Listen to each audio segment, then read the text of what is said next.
Hello friends, जैसा भी आप जानते हैं कि जेआरएफ और दूसरी जितनी भी फेलोशिप होती है उनका पूरा काम कैनरा पोर्टल पे ही होता है। लेकिन किसी किसी यूनिवर्सिटी या कॉलेज में कैनरा पोर्टल की मेकर और चेकर आईडी नहीं होती है।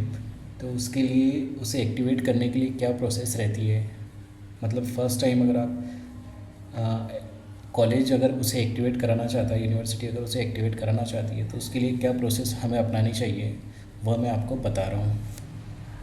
यह एक फॉर्म है जिसे एक अथोराइज पर्सन द्वारा फिल किया जा सकता है। यह authorise person director, registrar, principal हो सकते हैं। ये अगर आप यूनिवर्सिटी से हैं तो आप एक अथोराइज पर्सन रजिस्ट्रार होंगे, अगर कॉलेज से हैं तो प्रिंसिपल होंगे, या किसी डिपार्टमेंट से अगर हैं तो हेड ऑफ़ डिपार्टमेंट एक अथोराइज पर्सन माना जाएगा। अब आपको सबसे पहले फॉर्म पर यहाँ पे इस फॉर्मेट में स्कीम नेम लिखना होगा। अब स्कीम नेम में जेआरएफ, मानव या एनएफएससी, एनएफएसटी, आरजीएनएफएससी जितनी भी स्कीम्स होती है उसमें से कुछ मेन स्कीम के आप नाम यहाँ पे लिख दीजिए, और बाकी अगर कोई और स्कीम अगर आपको ऐड करना है तो वो बाद में भी हो जाएगी।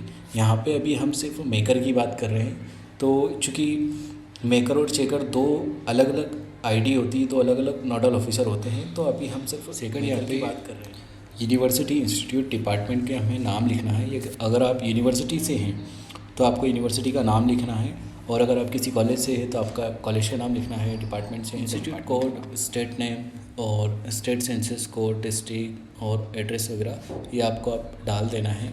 उसके बाद हम आते हैं कॉन्टैक्ट पर्सन में। कॉन्टैक्ट पर्सन में आपको इन जनरल वही लिखना है जो आप जिसको नोडल ऑफिसर बनाना है। यानी कि अगर डेप्यूटी रजिस्ट्रार जिसको आप नोडल ऑफिसर बनाना चाहते हैं, हेड ऑफ़ डिपार्टमेंट को नोडल ऑफिसर अगर आप बनाना चाहते हैं तो यहाँ पे उनका नाम लिखिए और यहाँ पे डेजिग्नेशन लिखिए। और मोबाइल नंबर जो है पर्सनल लिखना है। पर्सनल मतलब क्योंकि यूजीसी वाले आपको एक बार कॉल करेंगे, वो कंफर्म करेंगे, वेरीफाई करेंगे, तो इसलिए आपको अपना खुद का नंबर देना है, ठीक है। और दूसरा है ईमेल। तो ईमेल में आपको वही ईमेल डालना है जो ऑफिशियल है, क्योंकि ईमेल आईडी पे और मोबाइल पे ओटीपी जनरेट होगा, तो मोबाइल तो चेंज हो सकता है लेकिन ईमेल आईडी तो कम से कम आपको फिक्स रखना है। तो इसलिए आपको ईमेल आईडी आपका ऑफिशियली डालना है, और उसके बाद आपको टाइप में पब्लिक प्राइवेट लिखना है जो भी है। और एचआरए की बात करें तो एचआरए आपको अपनी सीटी की स्लैब के हिसाब से डालना है। यानी कि आपकी यूनिवर्सिटी में अगर आपको 16% अगर एचआरए मिलता है तो आप 16% ले, अदरवाइज़ 24 ले अगर आप मेट्रो यूनिवर्सिटी से हैं, मेट्रो सिटी से हैं। और अगर आप किसी छोटे शहर से हैं तो आप 8% ले सकते हैं, और इसके अकॉर्डिंग आपको एचआरए लेना है। और साथ में यहाँ पे सबसे लास्ट में मेकर और चेकर पे टिक करना है। अभी हम सिर्फ मेकर की बात करें तो आपको यहाँ पे मेकर लिखना है, ठीक है। उसके पहले आपको एक सपोर्टिंग डॉक्यूमेंट भी आपको साथ में लगाना है। इस फॉर्म के साथ में एक सपोर्टिंग डॉक्यूमेंट होगा जो रजिस्ट्रार द्वारा लिखा जाएगा, या फिर एचओडी द्वारा लिखा जाएगा, या फिर किसी कॉलेज के प्रिंसिपल से लिखा जाएगा। वो लिखेंगे यूजीसी को परमिशन के लिए कि हमें मेकर या फिर चेकर आईडी दी जाए। चूँकि हम अभी मेकर की बात कर रहे हैं तो हम उसमें मेकर का ही जिक्र करेंगे। ऑथोरिटी लेटर में हमें ईमेल आईडी और नोडल ऑफिसर का नाम जिसे हम बनाना चाहते हैं, उनका मोबाइल नंबर, ये सारी चीज़ें हमें लिखना होगी, ठीक है। और उसके बाद ये फॉर्म और एक अथॉरिटी लेटर, ये दोनों हमें एक मेल पर ईमेल करना है।